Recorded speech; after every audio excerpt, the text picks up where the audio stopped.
you remember the first time you set foot on a set? And what was that experience, and how different was that from being in a rehearsal room, which is so kind of broad and grand, and being on set, it's so intimate? Well, I had done some commercials, but my first film, I was 13. Oh, wow. It was called Intersection, and Richard Gere was playing my father, and Sharon Stone was playing my mother, and Mark Rydell was directing. It was a very, intense, pedigree of people to just, leap into. It was really crazy. For sure. Luckily, I think I was young enough to sort of not completely understand what I'd walked into, but I had been doing all this community theater and school theater, and so I was used to acting, you know, and so I was acting, and Mark Rydell came up and he's like, "If you think it, we can see it." And I was like, "Oh, okay." And so he was really.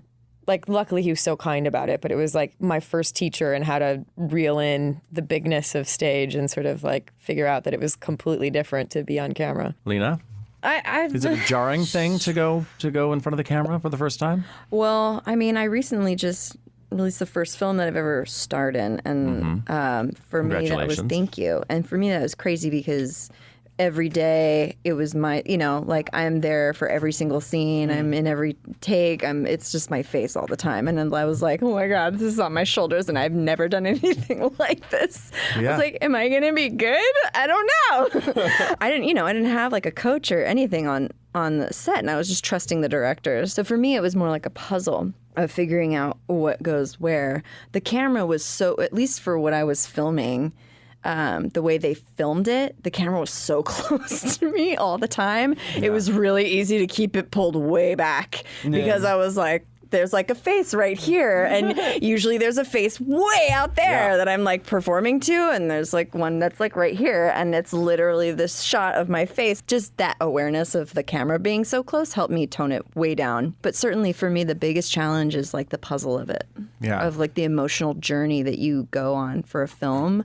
Because it is so disjointed. It's amazingly disjointed. Jeremy? My first thing was in 2007, right out of college, I did an episode of SVU. Uh-huh. And I remember I had a scene with Chris Poloni. Yeah. And he was super cool. And basically the scene was him telling me that my girlfriend was dead. And I was a 17-year-old high school kid or whatever. And I had to react, and it was written very much kind of denial-y, and the director had her own issues, but I remember taking the moment and thinking, okay, well, how do I react to being told that somebody that I'm super close to has died? I don't know how to get in on this sort of thing, and so I'm he tells me, and I'm looking around, and I don't know what to do, in my character, I'm oh my gosh, I don't know how to deal with this. How do I handle all this? And I'm thinking I'm doing this great job. I'm really taking in the space. Really having an experience. I'm really having a real experience.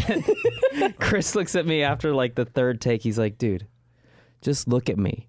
I was like, what do you mean? He's like, just look at me when I'm telling you and then react at me.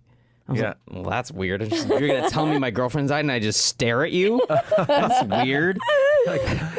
But it was this crazy lesson that I took with me forever. And they didn't end up using that take. They used a take where I was looking over and I looked terrible. It was I was a terrible all performance. Of your emoting. But I miss the connection with the audience. I miss the imperfection of theater. I miss the sort of in the moment, and you could totally screw up, but you can do it again the next day and then be amazing, and only a few people saw it and nobody videotaped it, hopefully. Yeah. And and also whoever saw it, they don't know the difference because they only saw what they saw. Exactly. Sure. And I miss what you were saying. I miss the journey. I miss the journey every night. The full 2-hour long arc of this character. And to be honest, I mean, I'm a total control freak. I miss being in control.